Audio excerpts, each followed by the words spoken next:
Wise TV. Na mnitazame machoni na mtazame lipsi zangu. Nawapa hadithi moja.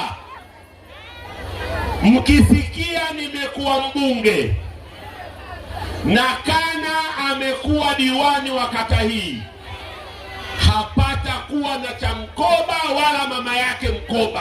Hamtalipa hizo pesa. La pili, nimeambiwa mawili kwenye hili.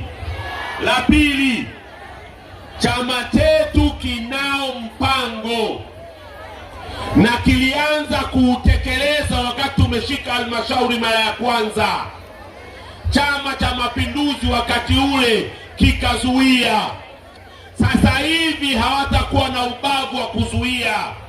Tutaanzisha mfumo wa hifadhi ya jamii kwa watu wetu wote, na mfumo huu utakuwa na bima ya afya.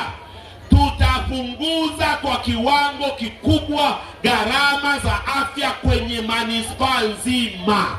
Hapata kuwa na mambo ya mkoba, hapata kuwa na mambo ukipotelewa na ndugu yako unadaiwa fedha ndio uchukue maiti. Hayo mambo kwenye mji wetu hayatakuwepo.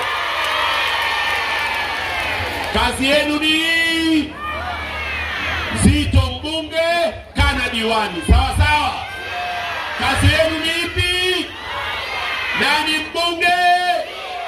Nani diwani? Tutamalizana na haya mambo ya mkoba, wala msio na wasiwasi. Vumilieni siku chache tu tulizobakia. Nikila kiapo na Kana akala kiapo, mji huu hakuna mama mjamzito ataambiwa atoe fedha ili aweze kujifungua. Tutafutilia mbali. Nimeambiwa, nimepata malalamiko wakati natembea mtaa wa Kibwe, mtaa wa Mkese na mtaa mingine yote ambayo nimetembea hapa, mtaa wa Kanswa. Nimeambiwa kwamba kausha damu, mikopo ya kausha damu ni tatizo kubwa hapa Kagera. Ninaamini ni tatizo kubwa manispaa nzima. Watu mnahangaika, mnataka kufanya shughuli ndogo, mnatafuta mikopo midogo muweze kuendesha maisha yenu na kutafuta riziki. Lakini mikopo ya kausha damu inawakausha kweli kweli. Riba za mikopo hii ni kubwa. Watu wanakimbia nyumba zao, watu wanazima simu zao. Nataka niwaambie, tutakomesha mikopo ya kausha damu.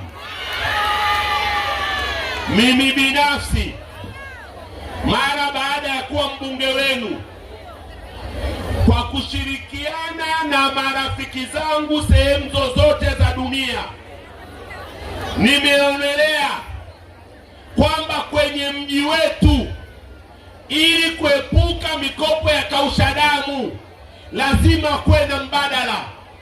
Na mbadala huo, nitaanzisha mfuko maalumu ambao katika mfuko huo nitaweka shilingi bilioni 1 ambazo watu watakuwa wanakopa bila riba. Tutaondokana kabisa na mikopo ya kausha damu.